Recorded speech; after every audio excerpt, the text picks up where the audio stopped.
Hello, my friends. Today we're going to take a look at Jennifer Mcabe's examination in the Carrie trial, and we're going to pay attention to her body language and face expressions, specifically after she has answered some questions. I also have some videos that I clipped for you guys to show some of her patterns.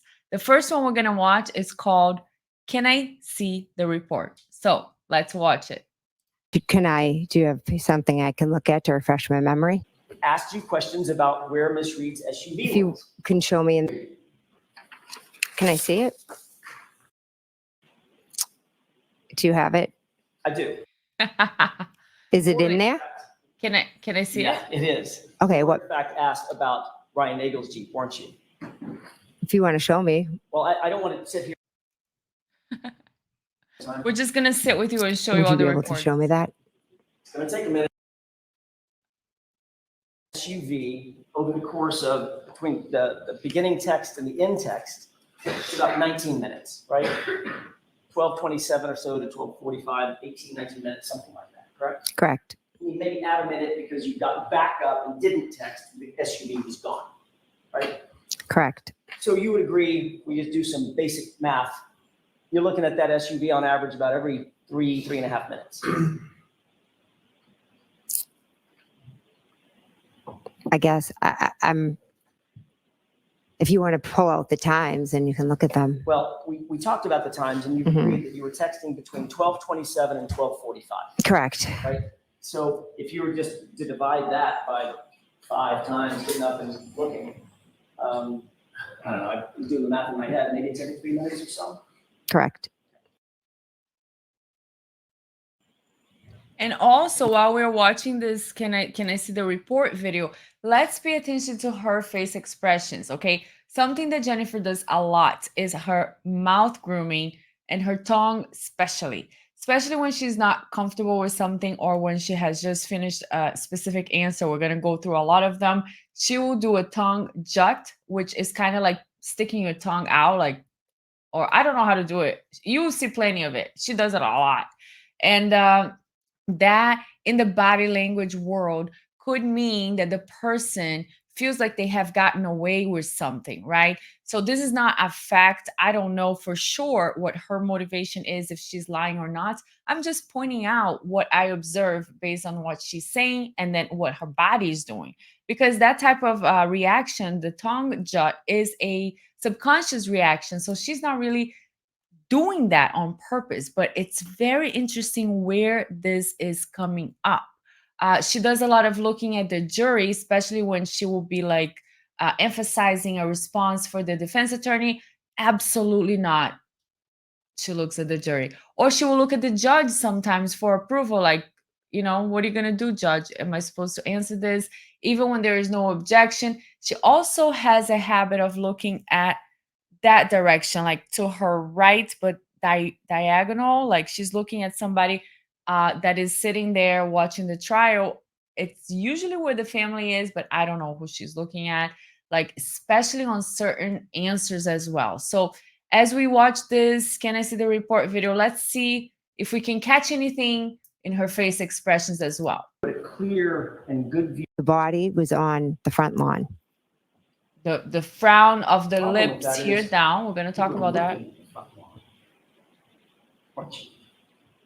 I was looking at the vehicle and where it had moved. You know Okay. what field of view is? Would you like to explain it?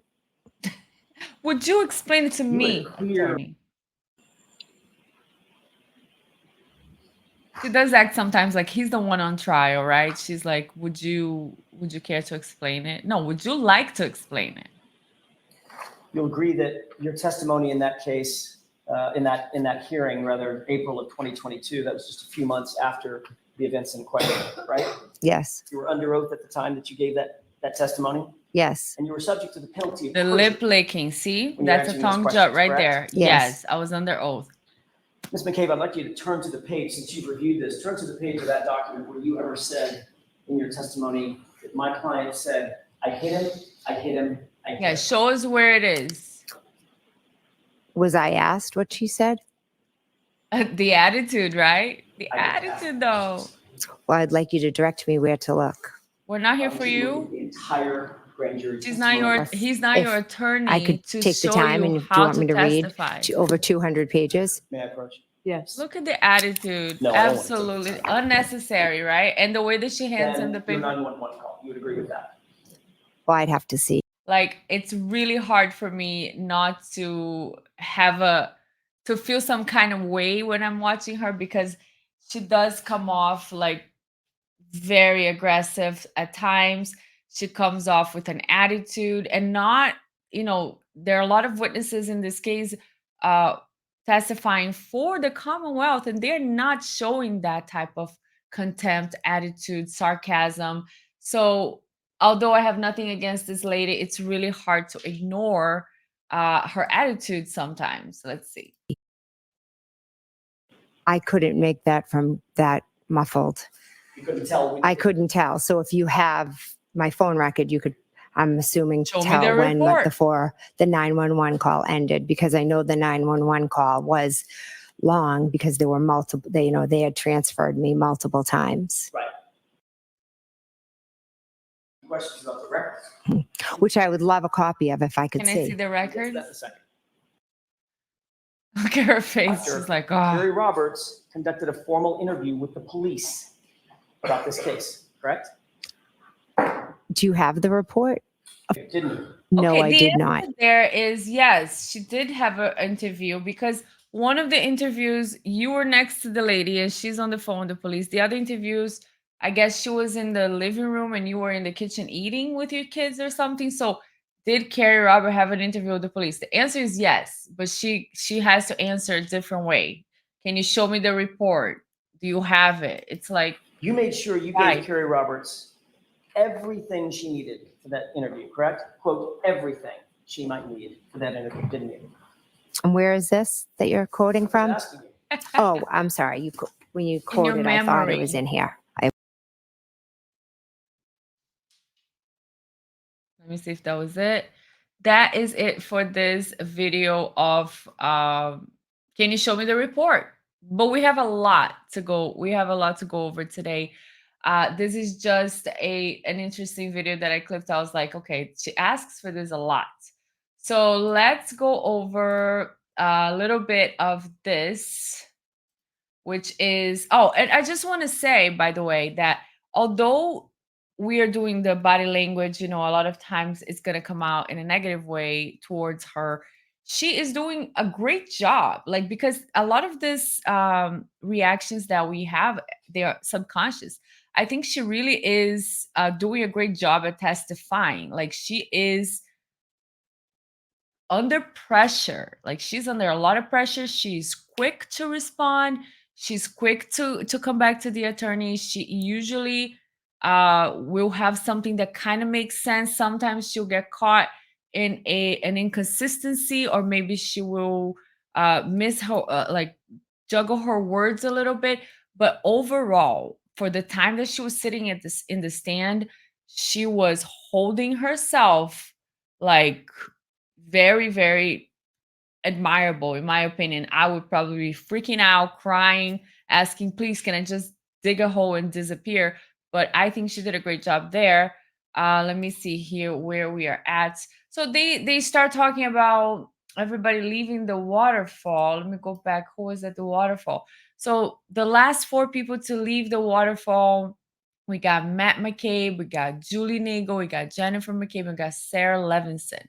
And one of the times that the combativeness starts is when she says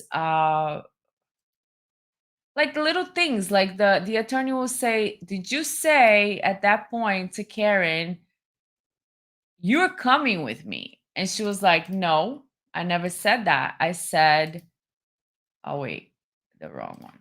She said, I never said that. I said, why don't you come with me? Which is kind of like the same thing, but okay, maybe, maybe she wants to be precise, and that's fine. And that's what I mean by she is doing a great job testifying. She does want to be precise.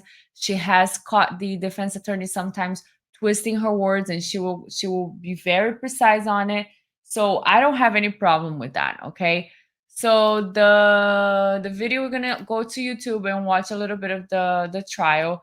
So this is one of the pictures they show. It's really hard to see from a video. This is the bar outside, the bar called Waterfall. Supposedly, Mr.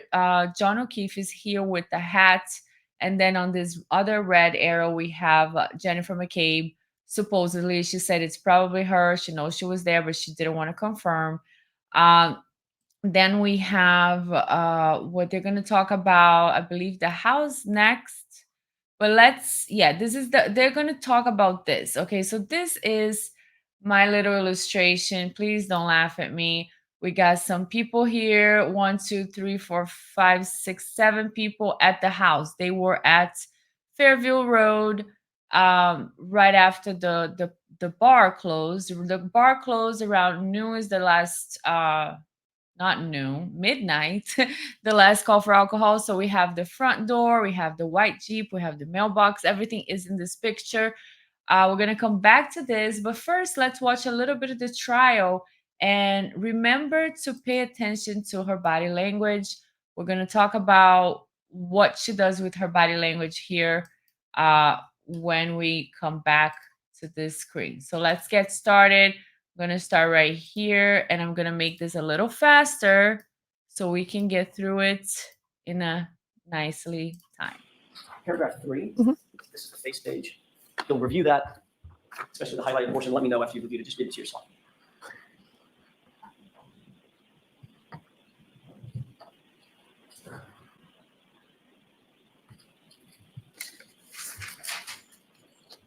Did you have that? Does that refresh your recollection? Yes, I know I told I'm asking you. I'm so sorry to do this. I don't mean to be rude. I'm just asking you, does that or does that not refresh your recollection? regarding, What you said to Trooper Proctor on the 29th. well, I know what I said to Proctor Trooper on the 29th. I have to do it this way. It's court rules. Mhm. Does that help you with your recollection of what you told Trooper Proctor? I didn't tell I told Trooper Proctor the car was outside when I looked at the front door, it was straight outside. I can't quite get the answer I'm looking for. The court is going to require me to ask this question again. Mhm. Does that refresh your recollection, yes or no, as to what you told Trooper Proctor? Yes. I did not say this to Trooper Proctor, no. It doesn't help. No. Okay. May I approach? Yes. Thank you. So you did speak to Trooper Proctor on the 29th, correct? Correct. So right now, I already saw one time, right? As soon as she said, I did not say this to Trooper Proctor, she went and she returned, the paperwork to him with an attitude, a little bit of an attitude, maybe. Okay, we'll call it an attitude. And Trooper Proctor asked you some very specific questions about where things were, correct? Correct. Focused on Miss Reed's SUV, didn't he? Asked you questions about where Miss Reed's SUV If you was. can show me in the report. Just read it. So just off of what I just read, is that what you're Off of your going memory, off of? lady. Yes. I'm asking for your memory, your testifying. Exactly. Yes. So my memory is exactly where the car was. Hold on. So it's very important that both of you, one person at a time, speaks. Okay. Madam Court Reporter has to do what you're both saying, and she can't do it simultaneously. So the Okay, so right now, look at look at her eyes. Don't you guys think that she's looking at somebody to her, to her right? Because the judge is right next to her. She's not going like this. She's going like that. I don't know who she's looking at, but anyways. best way to do that is, Ms. McCabe, just let Now she looks at the counsel ask the judge. question Okay. and then you answer. And if it takes a lot more time than we expect it to take, it does. Okay, so just That's okay. go ahead, Mr. Jackson. Thank you, Your Honor. I'll slow it down. Did you talk to Trooper Proctor about where the SUV was? Yes. Thank you. And he asked you questions about where it was situated outside, correct? Yes. And you told him that you first observed it parked on the street by the driveway facing the direction of Chapman, correct? I told him that when I looked out the front door, the car was straight ahead. And yes, it was facing up Chapman. You left out a little part by the driveway, correct? That could have been his interpretation or an error on his. So this is another one of her patterns is to, I don't want to call it blame somebody, but kind of, she will she'll bring it to another person. She'll say, this person was the radical. This person missed it. This person misinterpreted. And that is a pattern we're going to see from her. His part. I see. So Trooper Proctor is wrong about what you said. Objection. No, I'll let him have it. Do you think he's wrong about what you said? I 100% said it was straight out the front door. It's answered next the question, judge, please. Thank you, Your Honor. not And during him. the course of that conversation, Which is a sign of disrespect, right? Because the defense attorney is asking you questions. And I know who wants to testify. Nobody wants to testify. I understand, lady. I am with you. But it's kind of like an animosity thing, because yeah, they are in a position of animosity, but he's asking her questions. She's like telling the judge, I don't want to look at his stupid face right now. You never once, Ms. McCabe, not once, mentioned a several-ton Jeep with a snowplow attached to it, did you? What? I'm not sure if I did or not. Let's take another look at the report. We've got a fresh recollection to see the report. Objection. Okay, so she did a little bit of tongue grooming here. Do you think that will help you? She's thinking. I'll take a look at it. Okay. May I? Yes. Direct your attention. And just real quick, let me see if I can do this real quick and not mess up what we're doing here. So this is what they're talking about right now. Okay, that's where supposedly, oh wait, no. Supposedly she leaves the waterfall. She leaves the waterfall and she gets to Fairview Road, 34 Fairview, where all these people are there already after the party.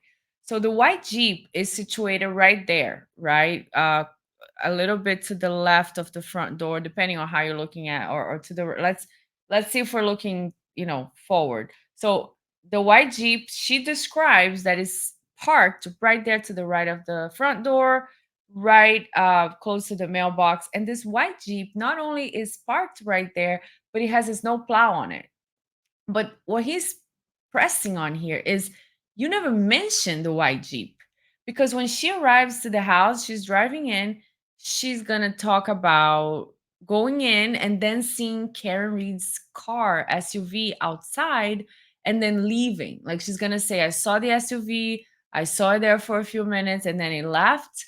We didn't see John, and then she also didn't see a body. But she doesn't mention to the investigator that she did see also a white Jeep with the snowplow right there, So it's just what he's pressing on right now. Attention once again to paragraph 3.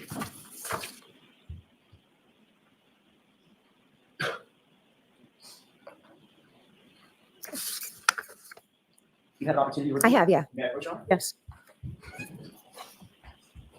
That looks like a report from Trooper Proctor of your interview, correct? Correct. That interview was taken on January 29th, correct? Correct. That interview was taken just a few hours, not days or weeks, hours after the events in question, correct? Correct. And you were asked what you saw, what you observed in front of 34 Fairview on that morning, correct? I'm sorry, the night before, correct? He asked specific questions about Miss Reed's vehicle. Okay. And when you said, or you remember Miss Reed's vehicle being, you placed it in the exact spot where you're now saying there was a Jeep with a snowplow on it. Correct? What? Incorrect. I never placed Miss Reed's car in the spot where Mr. Higgins' vehicle was. So Trooper Okay. Proctor was taking notes about what you were saying.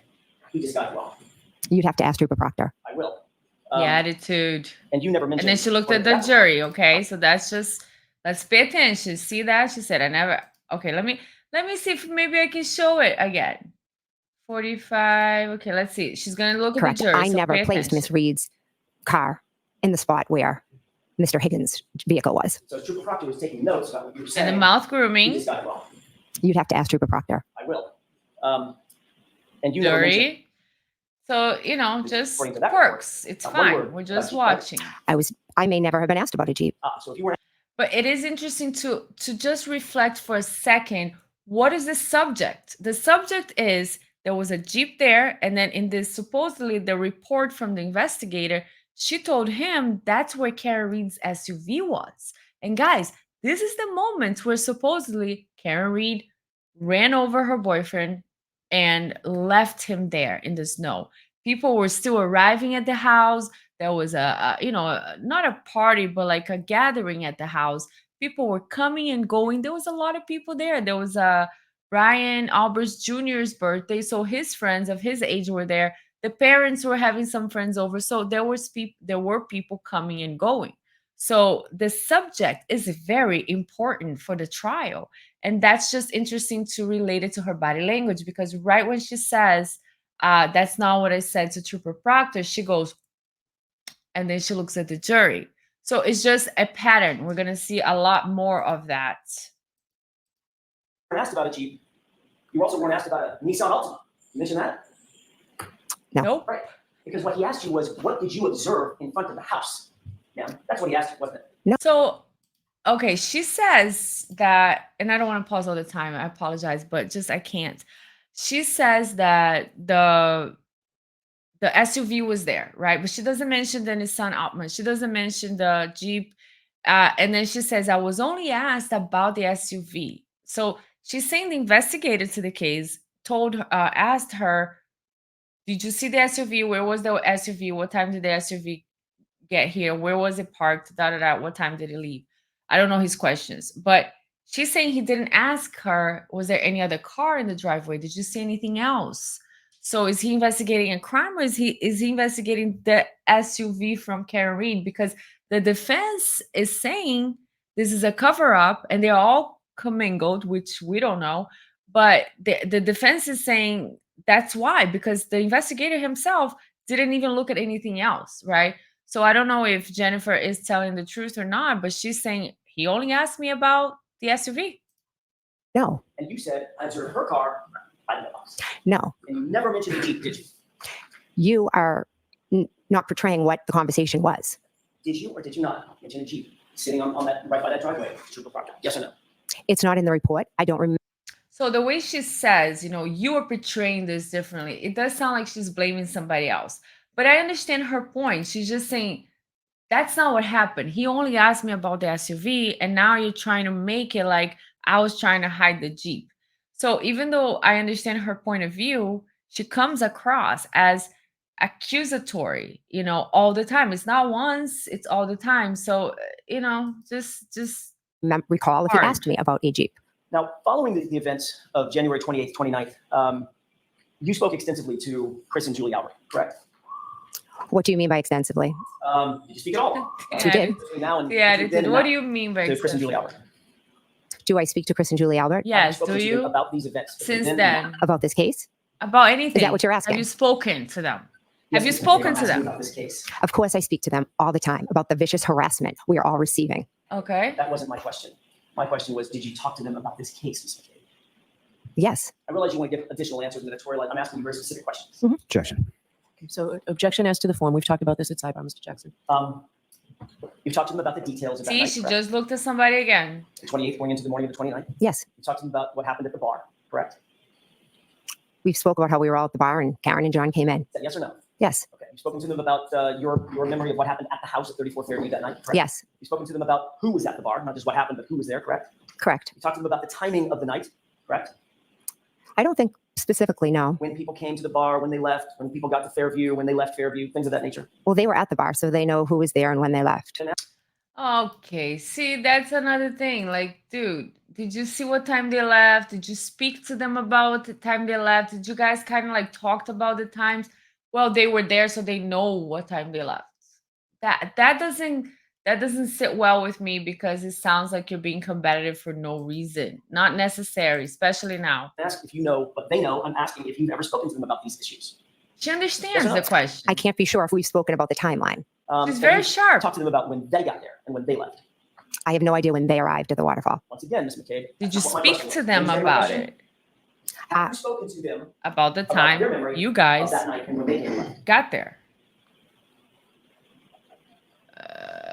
Okay. May, Hold on. 49 minutes. I'm supposed to stop here and I don't know if this is where I want to point out the body language. Let's keep watching. If it is, I'll just come they back. have not shared with me when they got there or when they left.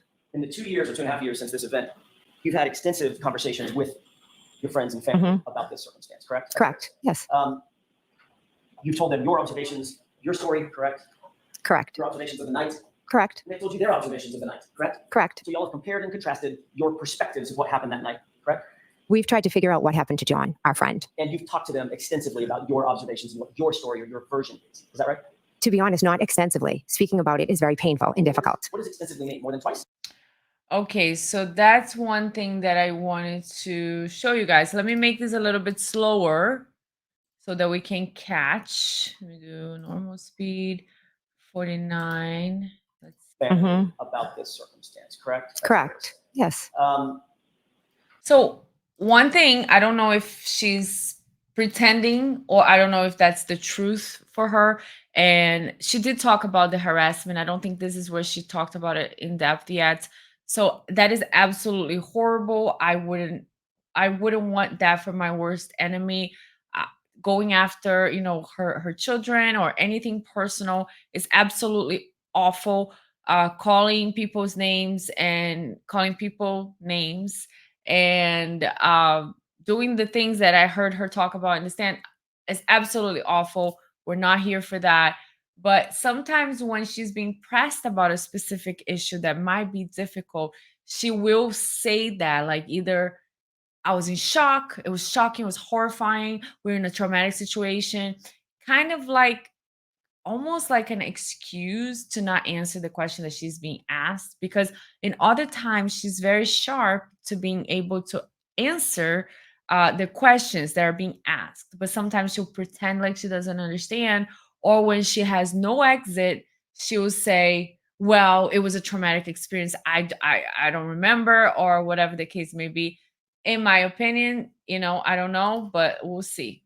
So let me make this now. We're gonna see where she's gonna do a mouth grooming here. You've told them your observations, your story, correct?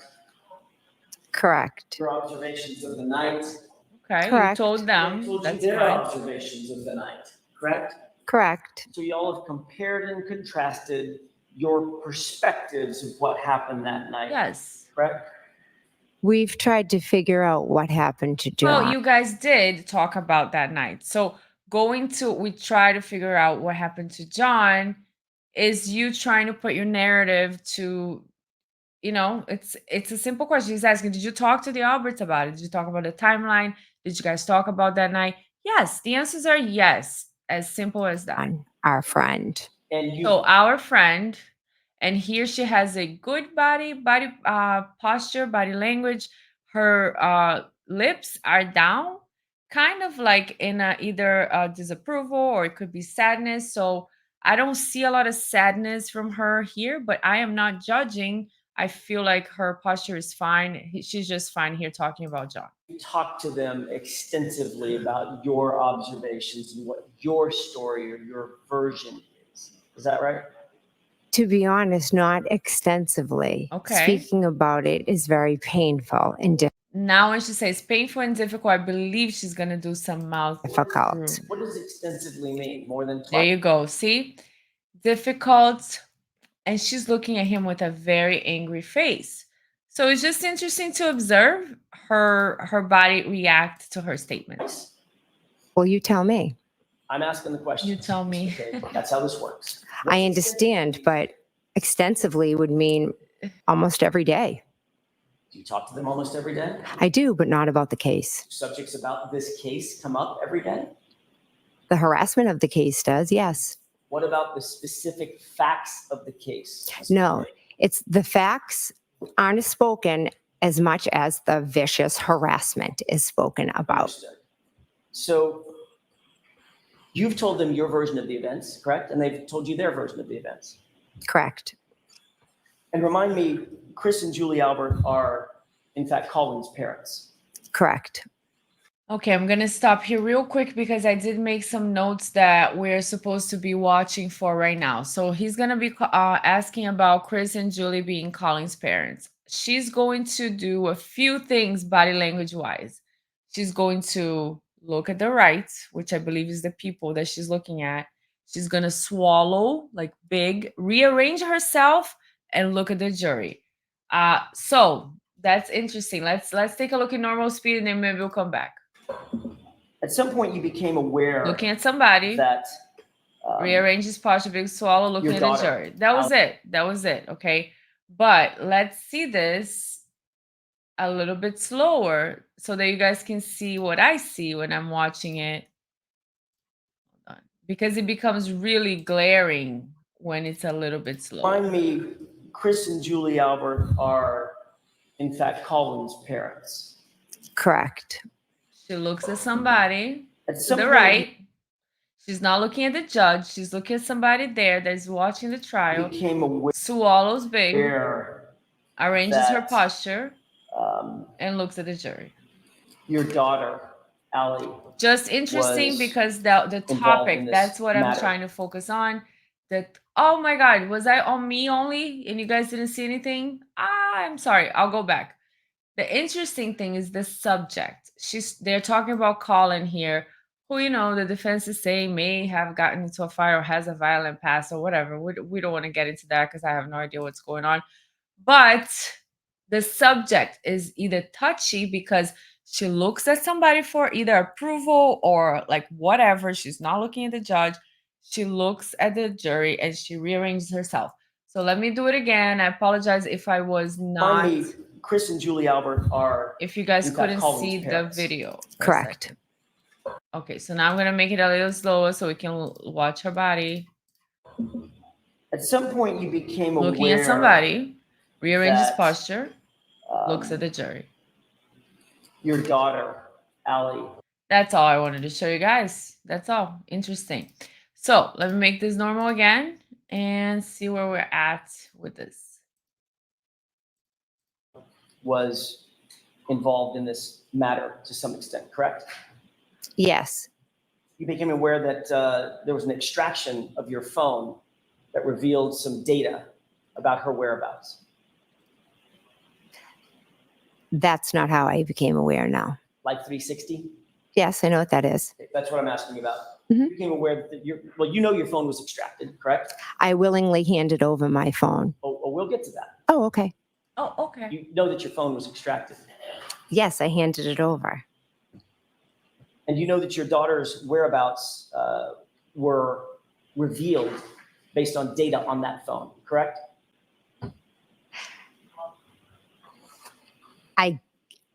That is not how I became aware of my daughter's whereabouts. You testified at the state grand jury, Mhm. questioned by Mr. Lally, correct? Yes. You were asked about the Life 360. Yes. You answered those questions very fluidly. Yes. Yes, I know what Life 360 is. I use it all the time. It's an app, etc. Okay, I'm gonna pause here because I don't think I wanted to show this part, but let me go to this one. Did you ever verify through the Life 360 app that in fact Allie did not go home, but rather was out driving until after 1:30 a.m.? Or check the app and see that? Did I ever check Life 360 app for that? Yep.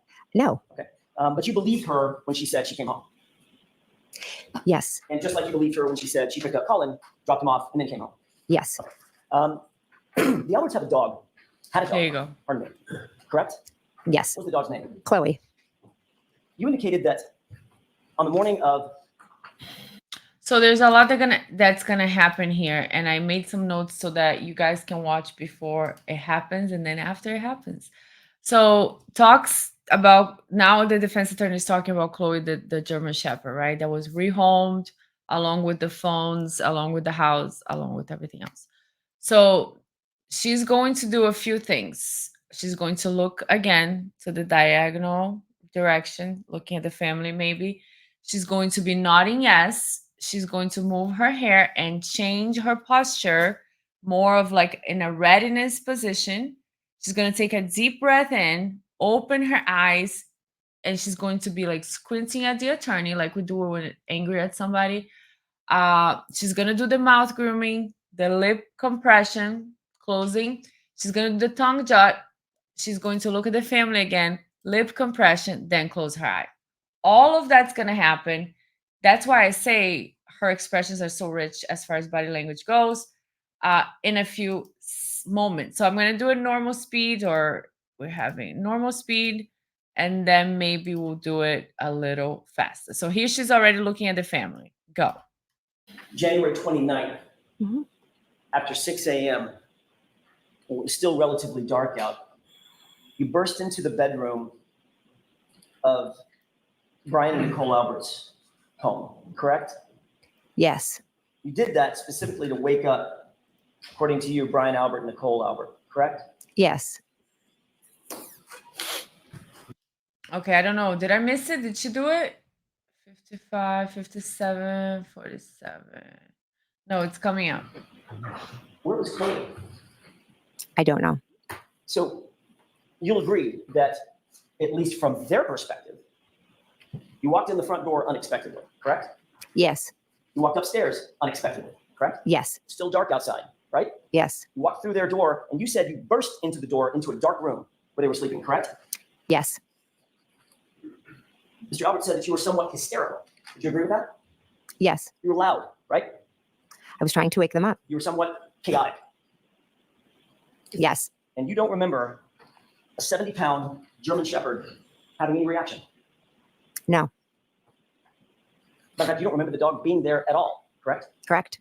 You never saw that dog, correct? I have no memory of seeing that dog. Okay, so as you sit here today, Mhm. you cannot say that the dog was here because you don't have a memory of ever seeing it. I did not see it. No. And remind me once again, when you were leaving that night, that early morning before, Mhm. who was the last person to leave? Was it Caitlin? I believe she left after us. We talked about this, and I want to get a little Okay, more so let's go because that's it right here. That's it right here. So Caitlin leaving seems to be the trigger here for this body language. before. Mhm. Who was the last person to leave? Let me do it slower so we can catch everything. So who is the last person to leave? Caitlin. Caitlin. I believe she left after us. Looks at the family. Okay. Next, she's going to be nodding yes. I think she's already doing that. She's going to move her hair and change her posture, kind of like in readiness position. So I don't know if it's some type of pacifier because she's, in a weird, she's feeling some kind of way, but she's definitely looking at somebody after she says yes. That's when Caitlin left, I think. And she's going to take a deep breath as well. We've talked about this, Changing and her posture. I want to get a little bit more detail And squinting her eyes at the attorney. about it. She's You going indicated to that at mouth some point, groom, lip compression, closing the lips. So let me go back here and talk a little bit about these items that we are looking at. Okay. Not that I don't want to talk about the pucker chin right this second. So this is what I want to talk about: the tongue juts. Sticking out your tongue in the body language world, right?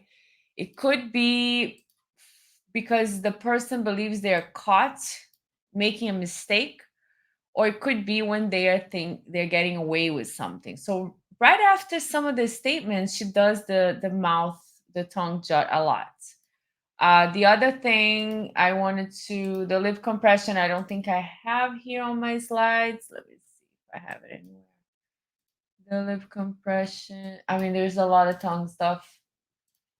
But okay, I don't have it right this second. Let me see if I can just get a meaning or something. The lip compression, her closing the lips the way she is doing here, is just a sign of being uncomfortable. Okay.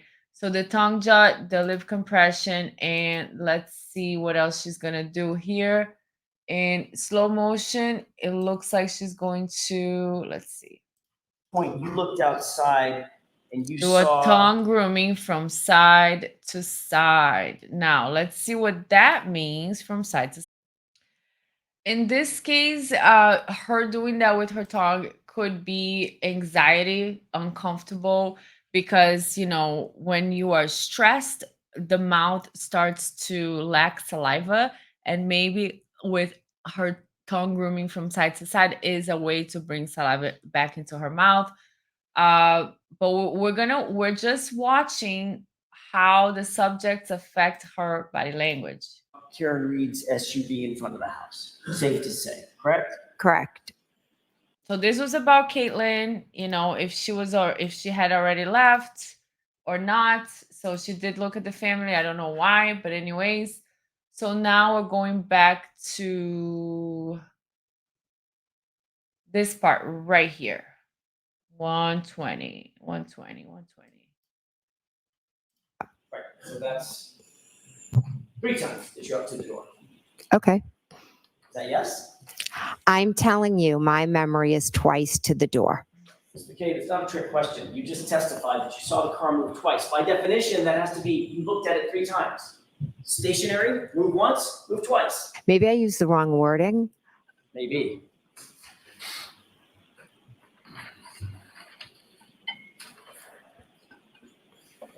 Let me have just a moment, Your Honor. Sure. Let me show you guys something, because I believe I was I missed a couple of slides here from. See, because this is from another video that you can continue. We're gonna go back to it. Don't worry about it. But lip compression. Here you go. Well, we were just talking about the lip compression. Specific version of the tense mouth display. A sudden lip compression may signal the onset of anger, discomfort, disliking, grief, sadness, or uncertainty. And this is after she had said, we tried to figure out what happened with our friend John. And we did hear that already today. Let me just go back and see if any other the other slides. Okay, that's for another video. So that's the lip compression. Let's see what else we already went over and see if my slide shows the body language for that. Okay, so this is when she was talking about the extensive conversations, for example, and she was like, "But what does extensive mean?" And she does a tongue jut. Okay. Um, then we're gonna see, and you can go back to the video, guys, because I really got that screenshot right after she said the phrase. This is not the same picture I'm clipping over and over. Okay. So then this is when what we just watched about him asking her about Chris and Julie Albert being Colin's parents, correct? And she looks at I don't know who. She looks at somebody to the side here. Then we have Colin, we have the parents, and I said, did I hit a nerve? Because her voice starts cracking here when she's answering about, that person's voice may crack or may seem inconsistent during deceptive speech. Swallowing becomes difficult as the throat becomes dry from stress, so look for hard swallows. This can be evidenced by a sudden bob or jump in the Adam's apple. So when he asks her about about Colin, I'm sorry, about Colin being Chris and Julie's son, she does a lot of that. She looks to the right, she does a big swallow, she rearranges her posture, she looks at the jury. So it is very evident that there's some type of issue in that question. There's something there. I don't know what it is, but there's something there. Then we're gonna hear her being sarcastic with him when he says, "Oh, we'll get to that," and she was like, "Oh, okay." Which I listen. The attorney is being very sarcastic with her. He's provoking her. He is doing all kinds of things. I'm not saying here that she has no rights to be sarcastic back. Doesn't look good for a witness, though, in my opinion. But this is what I call, I don't call it, somebody in the body language world calls it, but in this video is what I identify as a duper's delight, is an emotional boost or thrill that some people get when they successfully cheat or deceive another person. Or maybe just the fact that she was able to say, "Oh, okay," to him just gave her like a moment of a smile. You see? It's very quick. Sometimes I have to pause like 1,000 times to be able to catch it, but that is a duper's delight. Now, next to that, let me see if we already went over. We have the part where he asks her about Chloe just now. Oh my God, she's so cute. This is not actually Chloe because I don't have her picture and I'm not gonna go through any of the personal items or any pictures from the family. But German Shepherd, definitely. But and look at who is here right there. My little dog, Whisper. He's absolutely amazing. So when they ask her about Chloe, like you went into the room screaming like early in the morning, and the German Shepherd that is not very nice to most humans didn't do anything. And she's like, her reaction is looking to the family again. Then what else does she do? She just swallows big. And then let's see the next one. When we were talking about the side to side tongue, okay, I actually did have a slide for that. So they were asking her about the Jeep, right? Was the Jeep there or just the SUV?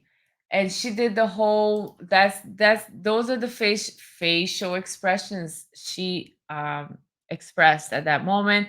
So she has a little bit of a, contempt here in the middle. Then she has her tongue from the right to the left. What it means, tongue from side to side evolves as a way to concentrate on difficult tasks or when being rude to someone. Sloshing is a pacifying gesture, and we do it by moving our tongue back and forth from corner to corner. So she could simply be pacifying herself. She could simply be, I'm nervous and I'm just going to move my tongue from side to side. Who knows? But that's just something I caught right there at that subject when they are talking about the Jeep. Now, I think we get back to Fairview. So let's see where the YouTube video is at right now.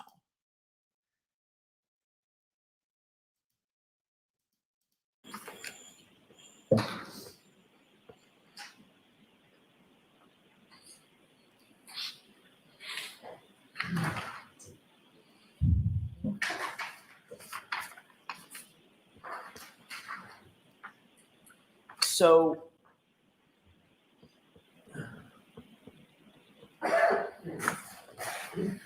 when you testified in front of Make this this a other little proceeding, faster.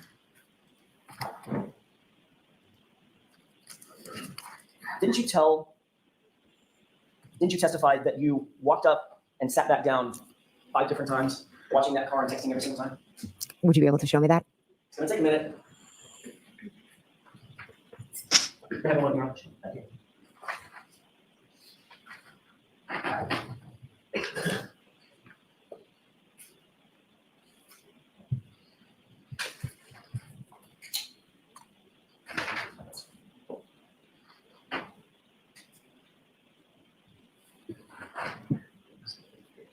Make it even a little faster because on 1.5 they're not moving.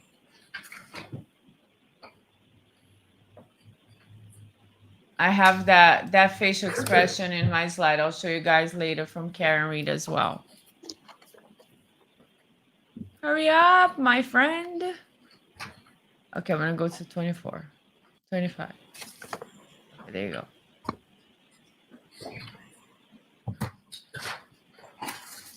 Yeah. Yes.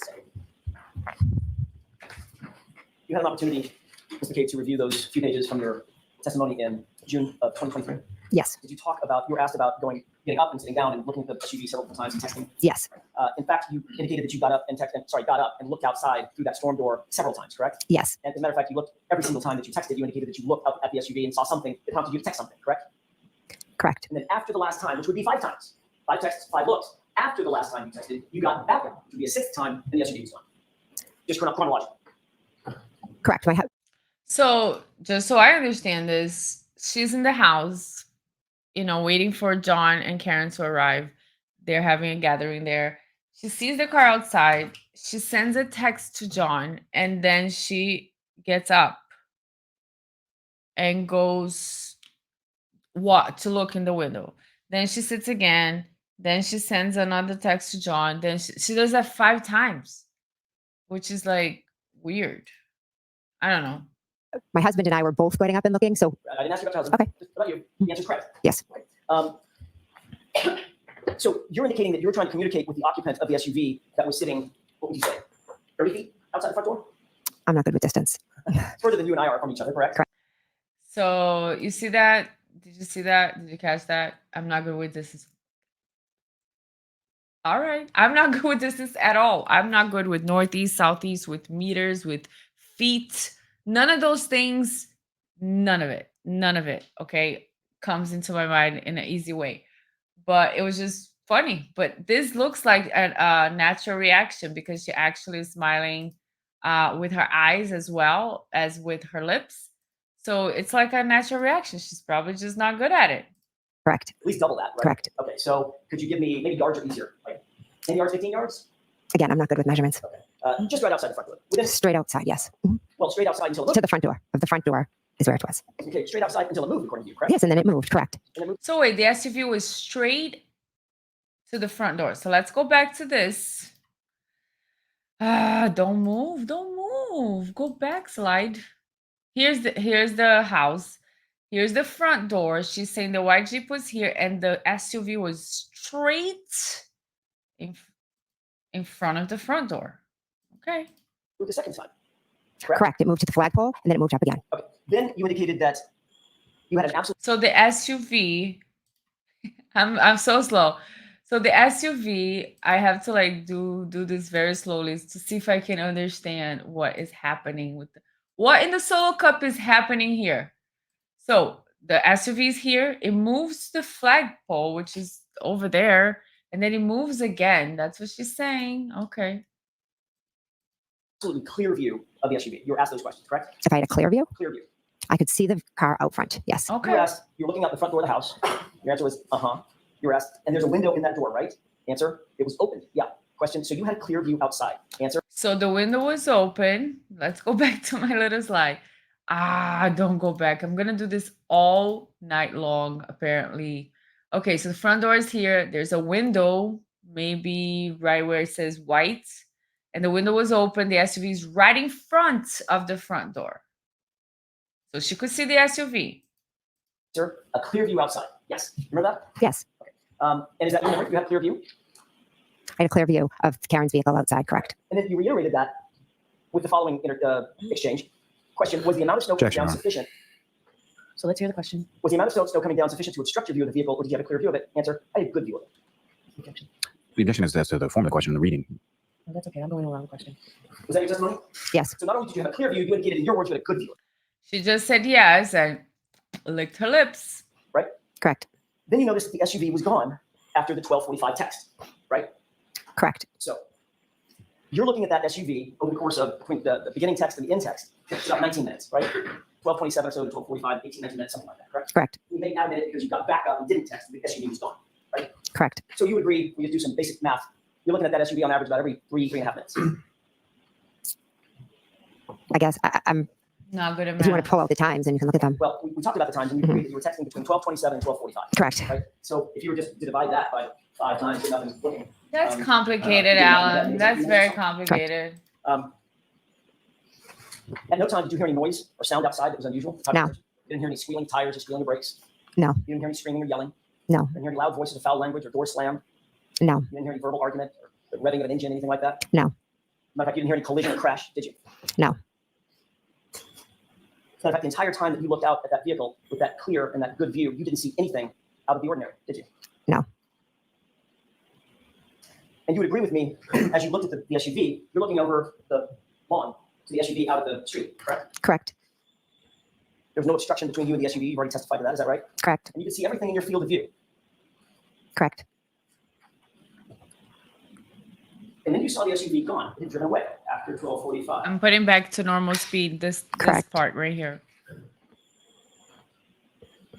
So I have a question, Ms. McCabe. Mhm. Where was the body? I have no idea. We're going to make this a little slower because I do believe there's going to be some reactions here. Let's see. I have no idea where the body was. Okay. I'm assuming the body was on the front lawn. Okay, so the mouth is down here. The problem with that is you were looking at the front lawn. Weren't you? I was looking at the vehicle and where it had moved. She did real quick look at the You know family what again. field of view is? Would you like to explain it?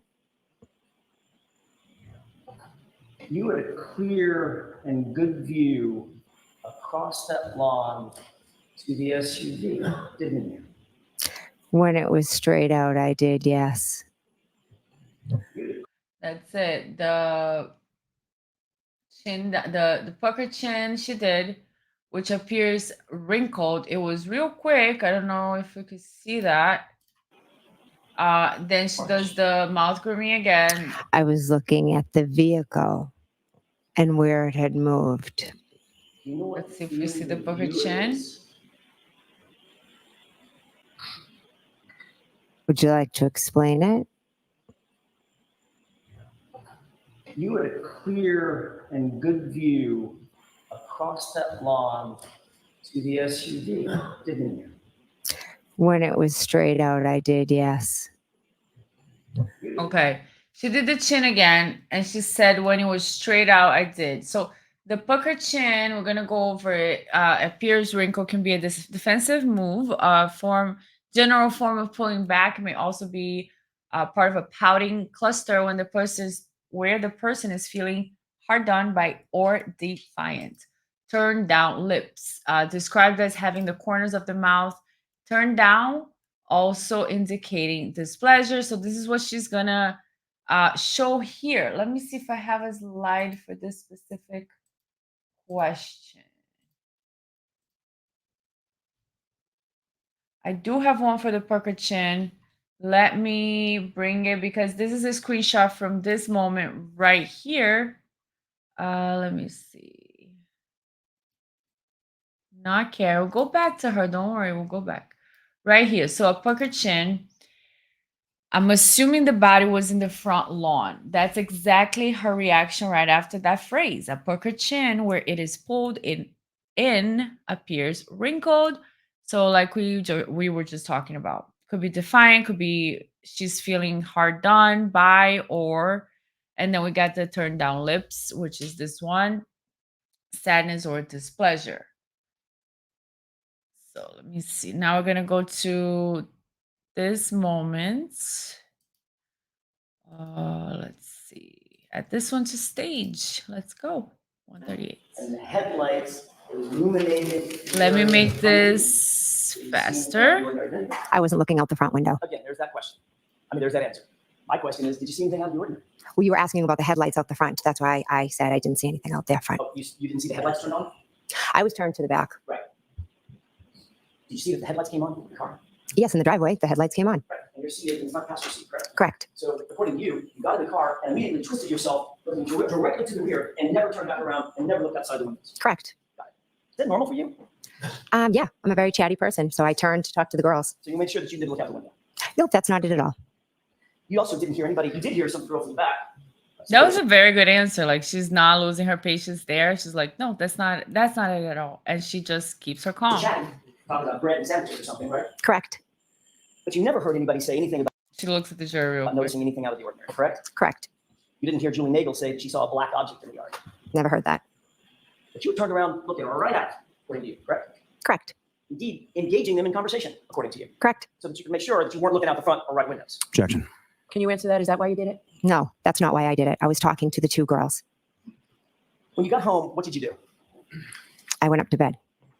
What time do you think you got home? Somewhere after approximately between 2 and 2:15. It took you a few minutes to drop the girls off. Correct. When you got home, you got on your phone, correct? Yes.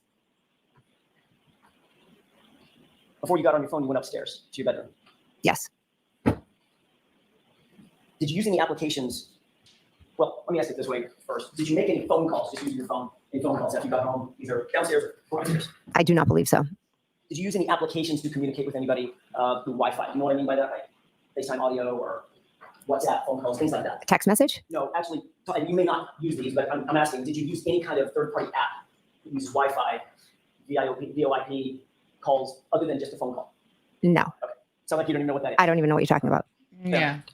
We don't know what you're talking about. So it's safe to say that you didn't use or you don't use any multimedia to communicate. You don't use FaceTime or Snapchat or Signal or anything like that. That's I've not used safe to FaceTime say. with my children, yes. Not for phone calls. No. FaceTime audio is a way that you can make the call. No, I've FaceTimed with my kids at school, but that's videos. Right? oh, okay, so yeah, I guess not. You didn't do that night either. Not that I recall. Did you? Now I'm going to get back to your question. Did you text anybody? I did, yes. Who did you text? I texted my sisters and I texted my husband and a friend in a group chat.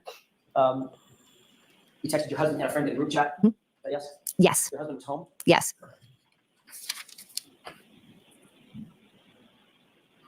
I want to switch gears for a second and ask you real quick about later that morning when you went to John O'Keefe's house. You mentioned on Friday that you went into his house and began to look around for him when you first got there with Carrie Roberts and my client Karen Reed, correct? Yes. Okay, let me pause here. Go back to this one because I think that was already that we passed already what we were gonna go over here. Um, so what I wanted to go over on that part was where she asks, well, she's talking about the body, right? We saw that. And then when she's talking about the headlights, right here, there should be some lip licking after she said she turned and saw the headlights, and also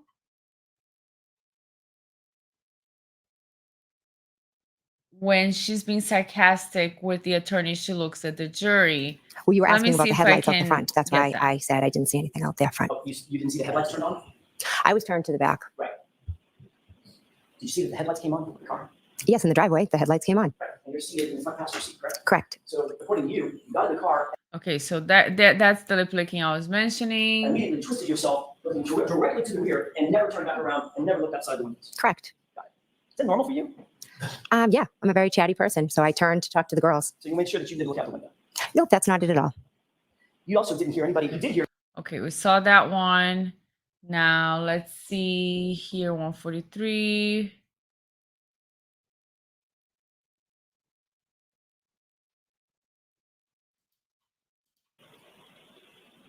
You testified on Friday that my client said at the scene, when you got back to the scene, 34 Fairview, just after 6 a.m., that she said, I hit him 3 times. She declared it, correct? Gonna look at their rights. Not once, not twice, 3 times. I hit him, I hit him, I hit him, correct? Correct.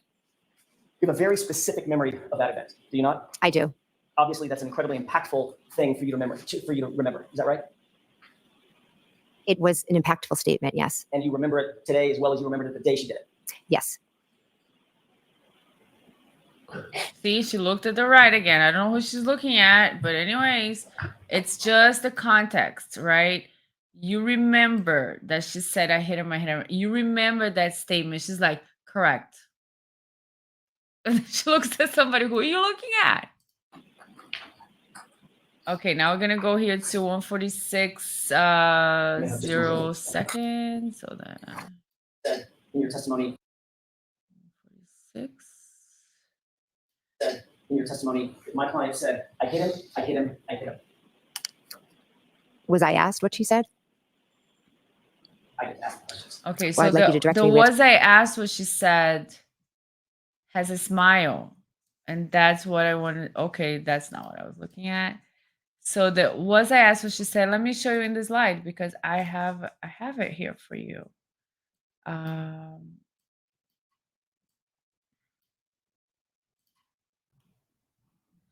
So here are the frames that I did a screenshot when she said, was I asked? She has the smug smile, the duper's delight, right? You can see here on the left, on the last picture especially, how that smile comes up right there. Go back to the video and watch it on Court TV's right at 1 hour and 46. This is day 15. Okay, so go and watch in slow motion. You're gonna see the smile right there because it sounds like it feels like she's saying, was I asked, like I'm smarter than you. See, I'll just say that and you have to get off my back. So it could be either considered as smug smile or duper's delight. So the duper's delight is an emotional boost or a thrill that some people get when they successfully deceive or cheat another person. So was I asked, like you're asking me something, but was I asked? So I successfully deceived you because you can't get an answer from me because I'm smarter than you. Or the smug smile, self-satisfaction, arrogance, and expression of superiority. So there were times, not 1,000 times, but there were definitely times that were enough for me to notice that she does have that very quick smug smile or duper's delight where her lips go up and she has like a quick smile, but she understands it's not appropriate. So she stops very quickly. So now going back to the YouTube video. Him. Kevin Albert, How'd you know I was talking about Kevin Albert? because you said another Albert came over, and I was 6 brothers. told later it was Kevin. I see. So you believe that Kevin was not there when you were still there? I was in a state of shock. He may have walked in. That's when you remember. Here we I don't go, remember the it. state of shock, the state of shock. So this is a great time for me to introduce you the second little clip that I have made called Blaming. It's just a coincidence, but she will use that a lot depending on the question. I was in a state of shock. or whatever the case may be. So let's watch this one. For interview. We were sitting in the kitchen eating dinner with our children, and Kerry Roberts was in a different room, but she was going on and on and on, How do you as know? she does. Was I asked what she said? I get to ask the questions. What? I get to ask the questions.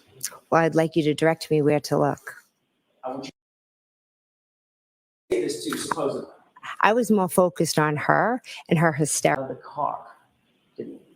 I did, because Karen Reed had told me that she had left him there. Because she was so hysterical and so upset. Erratic.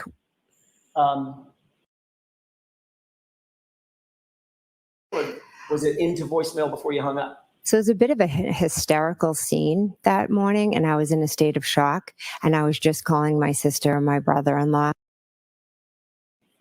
Was Brian Albert there within earshot and you discussed your version of what had happened?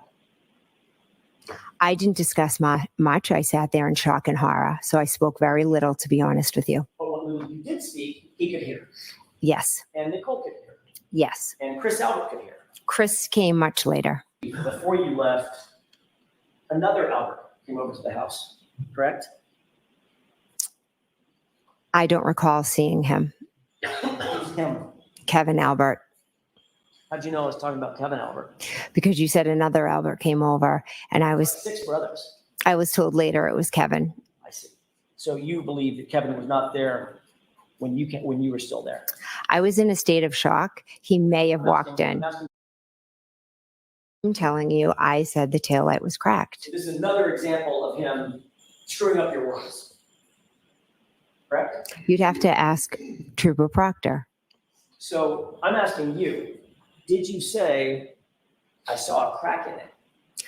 Used were that you saw, and I'm not fighting you on those words. You saw that it was cracked. You actually said, I saw a crack in it, correct? That's what he said. I said, I'm telling you, I said the taillight was cracked. This is another, That was my description. got it. So in a state of shock, you said there was a crack. Yes, it will say that I said it was cracked and missing pieces. Right. Does that look like it's cracked and missing pieces, or does that look like the entirety of the taillight is basically gone? Again, in that picture, there are the red pieces. There are some of it still there. So it was cracked and missing. In a state of shock, that was my description. So in a state of shock, you said there was a crack in it. No, Hours after, I said it was cracked. I never said there was a crack in it. so Conversations with my daughters, and they said absolutely yes, that I could. other than calls with your daughters that you deleted, did you delete any other calls on your phone at all? There were Mr. Kidd? text messages. It was actually text messages with my daughters that I deleted, and that was all I deleted. Did you delete any phone calls? I do not recall deleting any phone calls at all. I would have no reason to delete anything. So that's very different than I didn't delete any phone calls. I do not remember deleting phone calls, means you might have. In day-to-day life, people delete things, but I do not recall deleting any phone calls. In day-to-day life, did you delete any of the calls to John O'Keefe? No, I wanted to ask Carrie. I didn't. I'm sure she was boggled down and probably did not want to speak with anyone. It was a simple thing. I made sure I got Kerry Roberts' number so I could check in and see how John was doing. Also, we had just been through an extremely traumatic event together. There's nothing evil here. Robert's number, Ms. Mcabe. Did you ask Carrie, or did Carrie show up at your house and quote unquote go over a timeline with you? Carrie showed up asking to sit down with me to do a timeline so we would remember everything that had happened. So you made sure that you created and drafted with Carrie Roberts a timeline for her, correct? I didn't make sure of anything. She was the one that asked me to do it And not only did you create a timeline, later in the evening. So I think you might have two events confused. so either way, is an extremely blunt person, and she was giving personal feelings about the situation and room. And the one she did on the phone, I said, she's telling them everything I know. because I know. Carrie is an extremely blunt person, and she was giving personal feelings about the situation. And I was horrified by it. To the police. Yeah. And then when I confronted you with the text message where you said, she's telling them everything, now it's, well, I may have heard a couple of things. Which is it? No, she was going on and on and on like she does. And you were listening on and on and on like you do. I was probably hearing bits and pieces.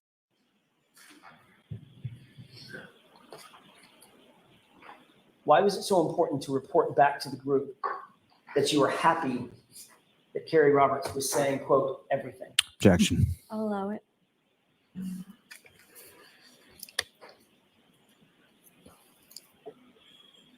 We had both lost our friend. Carrie Roberts was in shock, as was I in shock. The two of us had all this information that just kept coming back to us and back to us. And it's terrifying when you go through an experience and you're in shock. And Carrie was on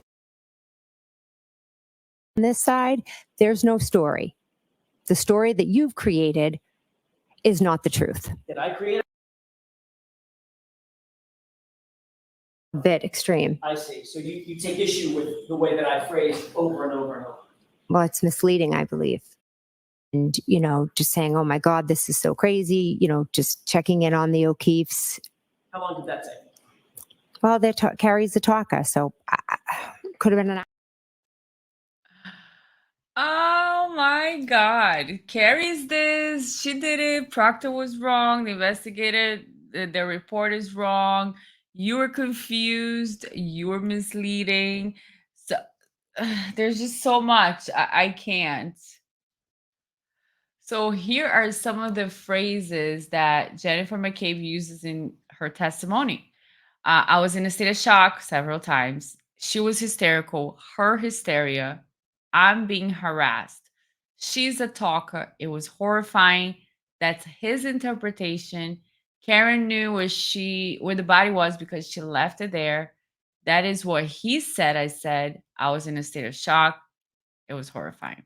So before anybody, gets all angry, I have a little bit of the narcissist thing here in this slide because blaming other people and not being able to take responsibility is a telltale sign of a narcissist.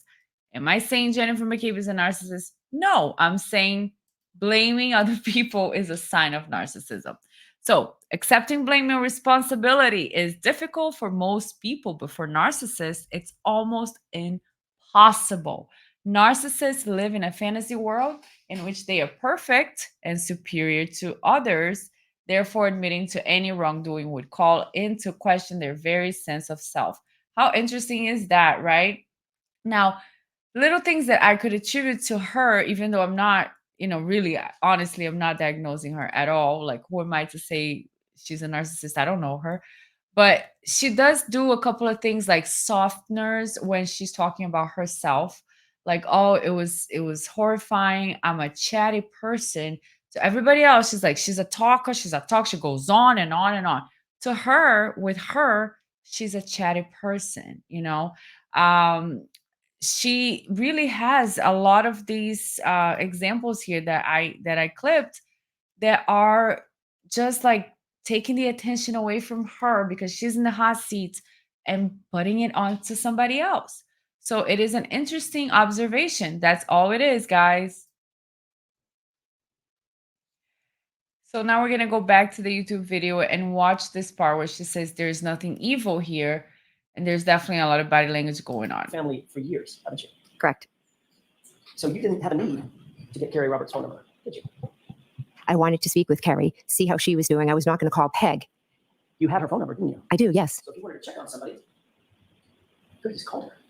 I was not going to call Peg O'Keefe on the way to see her son at the hospital. Check on your friend? That was just too much. I wanted to ask Carrie. I'm sure she was boggled down and probably did not want to speak with anyone. It was a simple thing. I made sure I got Kerry Roberts' number so I could check in and see how John was doing. Also, we had just been through an extremely traumatic event together. Hold on. Let me make this a little slower so we can watch the body language here after she says there's nothing evil here. There's nothing evil here. Robert's number. There you go. Is because you.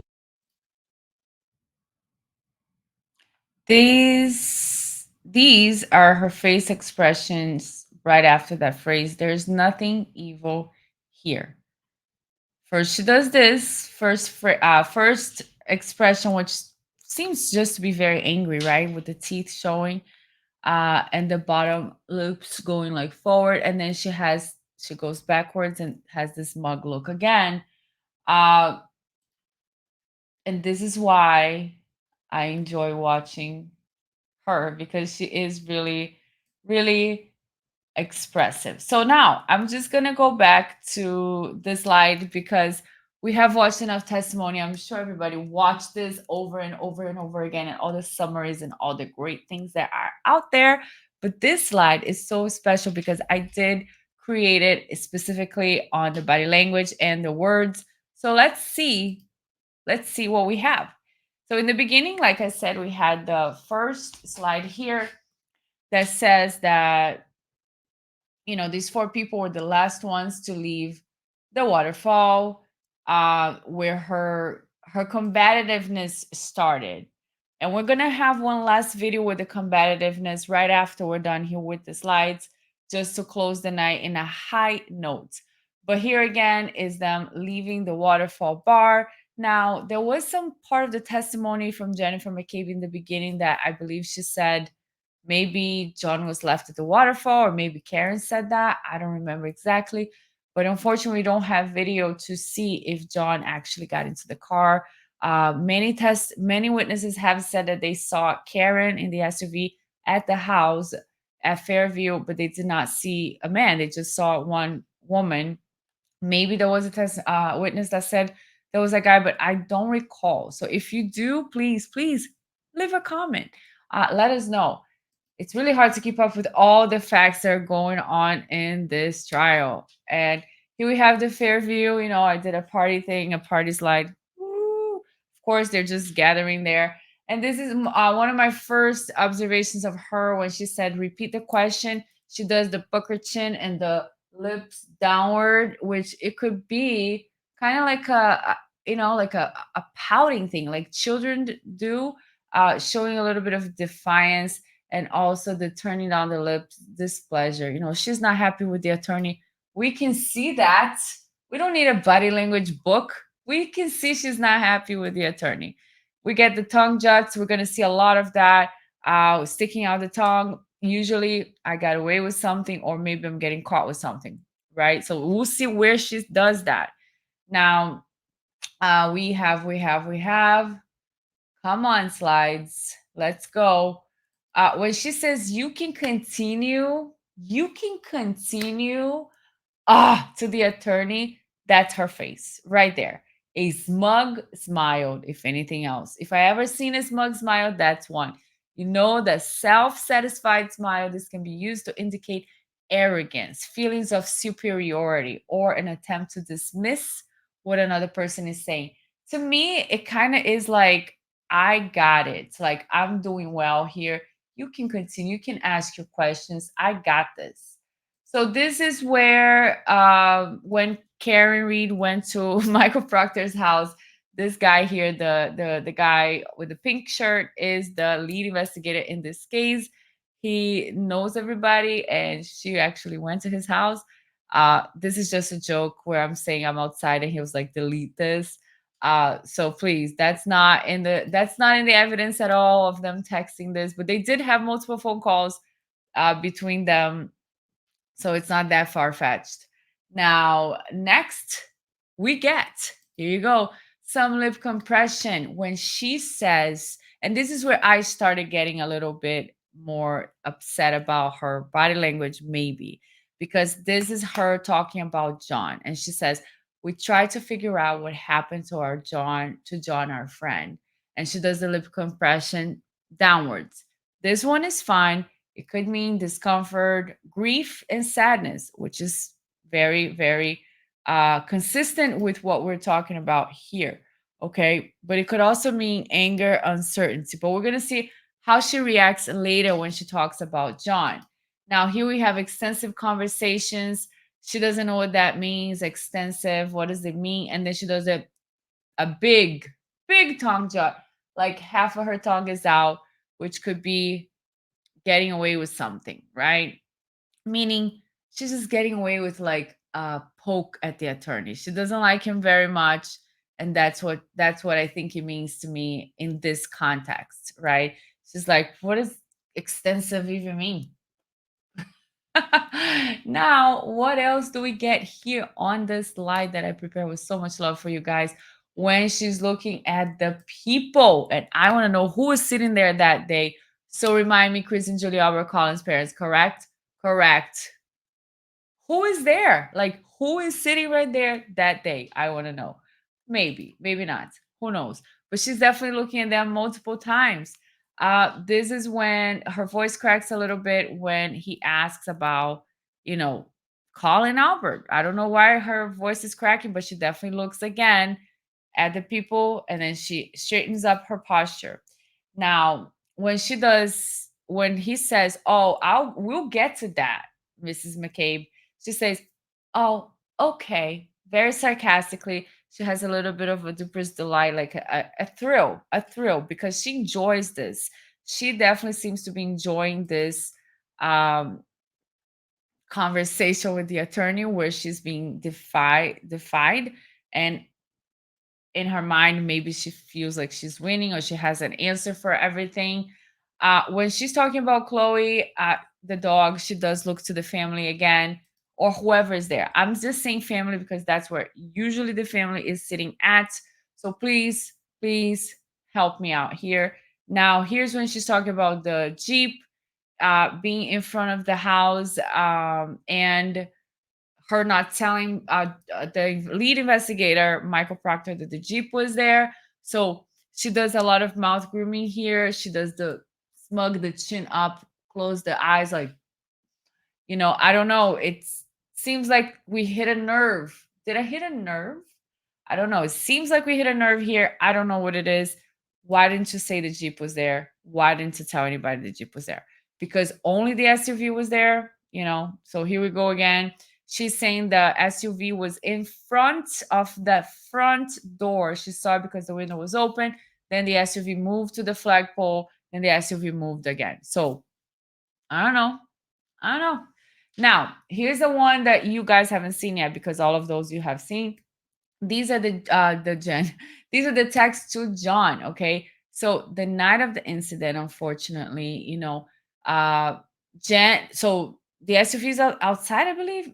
I don't know that. I don't know that. Let me just say, Jen is in the house. She sees the SUV outside. Jen looks at the SUV a few times in 19 minutes, right in that window. She sees the white Jeep with the snow plow but does not mention it. She texts John 5 times, and every time she texts him, she's getting up and looking outside. Then at 12:45 a.m., the SUV moves away, and Jen does not see a body. And the other day when we did a video, we had the whole alligator thing because the attorney saying, okay, so you're looking at me right here. There was an alligator in the middle of us on the floor. You wouldn't see, right? Because you could only see the SUV. You couldn't see if there was a body in the snow. Because at that point, the snow wouldn't have covered John, right?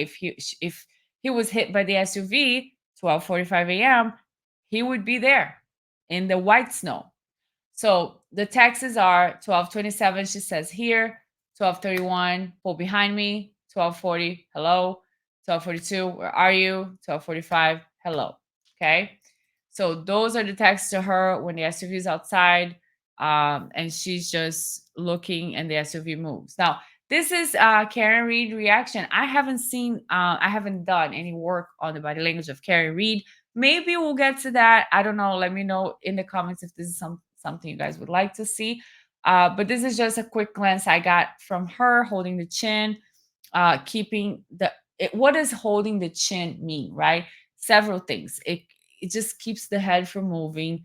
It could be a sign of being tired, could be negative mindset, could be depressed, could be protective, because here the throats, right, as primitives, we have a lot of like not sensitive, but I don't know, areas in our bodies, like, like dogs, they protect their stomachs, right? But when they are happy and feel so safe, they show their bellies up, like rub my belly, rub my belly, rub my belly. That is the opposite when you feel safe. When you feel defensive, you're like protecting those areas that are vulnerable. That's the word I didn't know, because words are difficult sometimes. So we don't know why Karen's like this. Could be she's tired. She's just like holding her chin. So this is the big 12:45 a.m. when the SUV is gone. And where is the body? So let's see how the conversation goes from this point. This is her body language when she says, I'm assuming the body was in the front lawn, a puckered chin, which appears wrinkled, turned down lips. Mhm. So it could be defiant when she says that. She didn't have to say anything because he asked her, where's the body? I don't know. That's the answer, right? She doesn't have to assume. She doesn't have to add anything to that answer, but could be the mouth turned down right after she's done talking.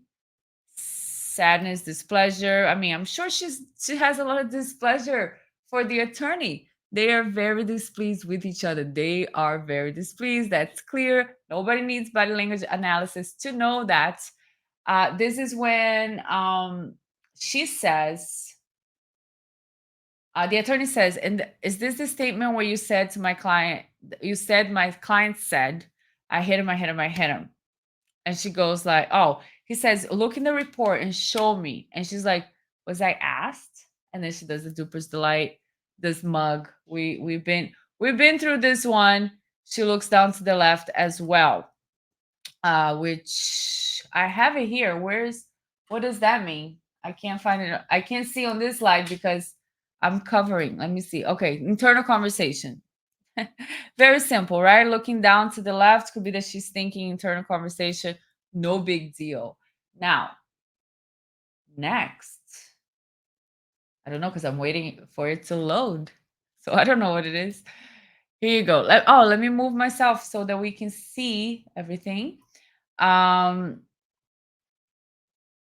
Okay, so that's what he's asking her about, the statement, right? The statement, did you say to anybody, when you testified before, when you gave your statements, when you spoke to people, did you ever tell them, Karen Reed, because you like to talk about people, right? You're like, oh my God, she talks so much. She goes on and on and on. Oh my God, she's so irrational. Oh my God, she was like crazy. That's how Jen McCabe sounds to me. But anyways, that's off topic.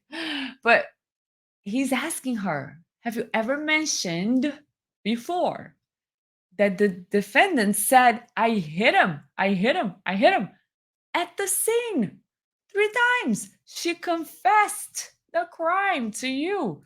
And you never told anybody in 2 years? Never told anybody? Like it didn't like cross your mind to be like, oh, she confessed to the crime because you like to talk. Anyway, you're chatty, like you said, right? I'm not gonna call you names. I'm gonna call you by the name you called yourself, chatty. So she turns to the jury and she says, this is the body language you're gonna go over now. That's why I'm, emphasizing. She says, I can tell you 100% today. And then she pauses, she shakes her head, catches her breath, which indicates shaking her head, right? As she's saying, I can tell you, she's shaking her head, indicates denial, rejection. Person taking a long, deep breath can suggest relief, fatigue, or anger. In her case, I'm always going to say anger. And then she says, today I can tell you with 100% clarity. She looks at the jury. She said, I hit him, I hit him, I hit him. And she does a tongue jut. So the tongue jut usually means you feel like you're getting away with something. Does that mean she's lying? I don't know. I'm just pointing out where these tongue juts are coming up at so that you can watch it later Go back to the beginning of the video. We've watched that and see where the tongue juts are popping up. And this is her being questioned 12 times before the 2024 trial. And every time she was questioned, she was saying like, oh, I hope I didn't hit him. And I'll show you all the statements that we have from the trial. Now in 2024, she's saying, nope, she definitely said, I hit him, I hit him, I hit him 3 times. And it's kind of like memorized the way she is testifying to that. She's like, no, she said, I hit him, I hit him, I hit him. Sometimes she looks at the jury, I hit him, the judge, I hit him, and then the people, I hit him. So it's kind of like, feels a little rehearsed. I don't know. I'm just here to watch and just like point out what I observe, right? I don't know what's going on. So these are the actual statements that came in the trial that the attorney read that were in the reports prior to the trial, right? These are things that Karen that Jen McCabe reported that Karen said, okay, in the past. Did I hit him?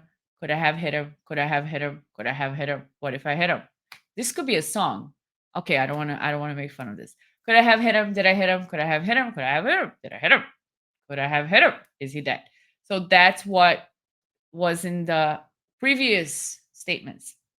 Then she answers, I was answering the questions that I was asked. Tongue jump. So that's just how her body reacts to this sentence. So did I hit a nerve? Is this something, special that is always coming up, or what's going on? Now, what the heck is going on with her face here? Let's see. This is when the defense attorney said, and you're sure about that as you are about the I hit him statement. And she says, I certainly am, yes. So then she has the nose flare. She has a sarcastic smile. We can see sarcastic because there's no eye. So it's not a natural smile, because a natural smile will have the smile and the eyes will smile as well. She's being sarcastic, could be disdain or amusement, and then she has the defiant look, like bringing her chin forward and moving herself forward, kind of like to face the defense attorney, and then she closes eyes. After she says this, I certainly am. So I don't know. Do you know? Do you have the records? Can I see the records, please? Ca- Can you show it to me? Like what? So here is when they're talking about the calls were not answered. The calls were not answered. So then she goes to this, to the hysterical state of shock, right? When they're pressing her on the calls. Then she has the pursed lips, expression of disapproval. Now, this I thought it was very interesting, because this is exactly what she's saying here. Okay, what seems to be forgotten is that my friend was lying on the ground. Okay, that's number one. Right here where the box is, where it says what seems to be forgotten, that's her first facial expression. The attorney says no one forgot that. And in the middle is her expression again. Then when she says, well, which means like, okay, so far so good, right? She's like, well, like it doesn't seem like, that's what it feels like she's saying. Like, it doesn't seem like you guys haven't forgotten him. Um, but it also could feel like, well, it doesn't seem like it because you guys are harassing me. Whatever. I don't want to put a meaning into this. Now, the picture on top where it says pursed lips, expression of disapproval, is the face she made right after saying that. Like she said, well, and then she made this face. And I was like, okay, it's disapproval for the way they're treating the case because of your friends. Fine, let's go with that. Okay, let's go with that. Not a lot of emotion from her friend here. Just, you forgot. It seems like you guys forgot that. But let's see if it changes. So this one, we already went through it. The blaming slide that sometimes a lot of narcissists will engage in because they don't know how to say, yes, I did that. Yes, I did that. And it was incorrect. Now, this is the slide that I'm talking about when they were talking about the tail light being cracked. And she said there was a crack in the tail light, or the tail light was cracked. honestly, to me, doesn't make that much of a difference. The attorney was making it like there was a crack. It's like a small thing, or the tail light was no longer there is a bigger thing. I don't know. But this is the attorney says, you told Brian Albert that Trooper Proctor was going to interview you as well. She says, correct, Tong Jut. And this is her facial expression right here. Now, Brian Albert, I believe that's Brian Albert. He was at the house for the interview because she called Brian Albert saying, hey, Michael Proctor's coming here. So they all got together and did the interview. She says they were not in the same room. So that's good. Now, this is her face expression and looking at the jury when the attorney is asking her, did you delete the phone calls to John? She says, absolutely not, and looks at the jury. That's just what her face did. I don't know. Don't ask me. That's what her face did. Now, after that one, we have, oh, she's not happy about this. This is the question. So you had plenty of time to delete your phone calls. Now let's look. On top here, we have the tongue out. The teeth is out. There she goes with this face. I don't know. I don't know what this face is. Like the second one. So tongue out. I don't know what that is. Then she has this, which my question mark unfortunately is in the front. Then she does the tongue jut and the chin forward, which to me is like defiant. And look at her face at the end. Very smug, like challenge me, bring it. Like you have no idea who you're dealing with. I don't know. I just read the faces, right? This is when she says there's nothing evil here. She makes that face. I didn't make that face. I didn't do it. It wasn't me. Like I didn't create this. She made that face. Now, this is when she says about Carrie in the timeline. We wanted to do a timeline to figure out what happened to our friend. These are her faces right after she says friend. And I don't like that because she does a lot of the mouth grooming here, the tongue jut, which means I got away with something. So why are you having that expression right after you say your friend?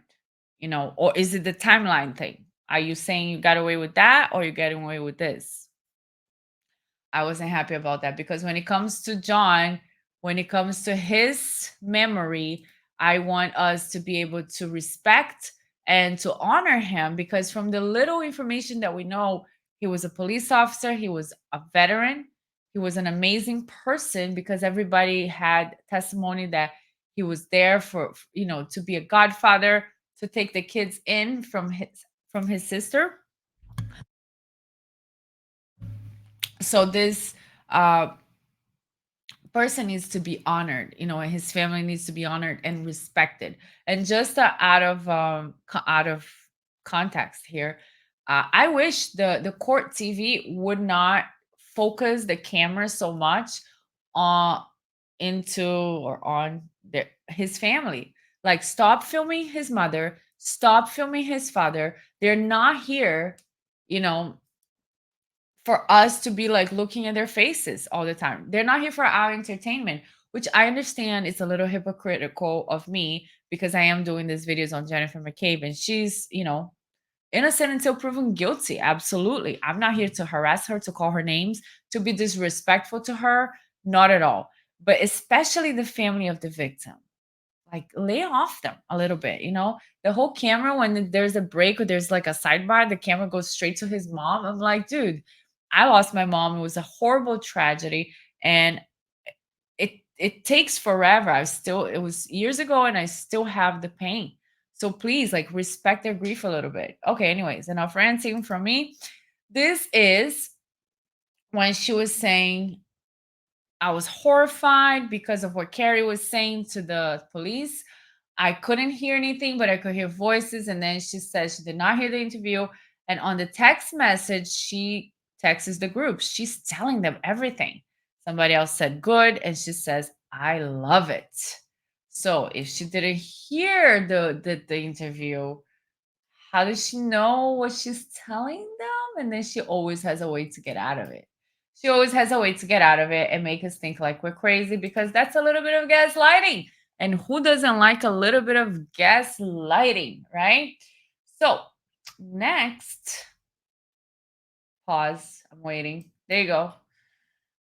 This one really, really got to me because, again, she's talking about Mr. O'Keefe and her body language after talking about him, is again with the tongue job. Right after she says, that's what you do when you lose somebody you love. And look at how much of her tongue came out. It's like, what does that even mean? Like, why are you having the expression of getting away with something after you're talking about somebody you love, this horrible tragedy? Maybe she's just talking. I don't know. I just don't. It didn't sit well with me. Does that make sense? Like, it just didn't sit well with me. So here, there's another text. Jennifer Mcabe is texting, I think it's Nicole. Carrie finished her statement. She kept it simple. Okay, again, how do you know you didn't hear the interview? Or are you perjuring yourself? Or what is happening? And then Nicole's like, we'll get more information tomorrow. Let's not text about it. She's like, right. And then another thing I thought it was interesting when she said, and nobody mentioned that, but maybe it doesn't mean anything. She says, we were working with the police. I'm like, what do you mean? I thought you were like giving the police your statements. Are you working with the police? Because you're being accused of being working with the police, of colluding. We wanted to keep it in our little circle. And then what do I have tomorrow? Oh, because she said, we're gonna find out about it. We're gonna find out more. We're gonna find more. I can't talk. I'm tired. We're gonna find more. We're gonna find out things tomorrow. And then tomorrow is when, wait. She goes to the trooper. Yes, so then she goes to the trooper proctor's home. She says, "Hey, what's up? I'm outside. Come out, wherever you are." And then Trooper Proctor was like, "All right, bro, delete this though." No, that never happened, guys. None of that happened. None of that happened. That is just me being silly, very silly, oh, very silly. But, you know, interesting, right? Very interesting to see how this all played out, how her body reacted to certain subjects, to Colin, to to her daughter being there or had left, to being questioned about deleting the phone calls, to being questioned about where the body was. Her face expressions are so strong, So she's a very, very interesting case study for body language. That's all that this is. I am very interested in psychology, in body language, in the mind, in the human behavior. This is why I like to do meditations in this channel as well. So if you enjoyed this video and if you like more videos like this, please help me out. I'm just starting. Like, comment, subscribe, share so that I can have more videos made for you. I made it with a lot of love. And tomorrow, the trial's back. So I'll see you guys next time.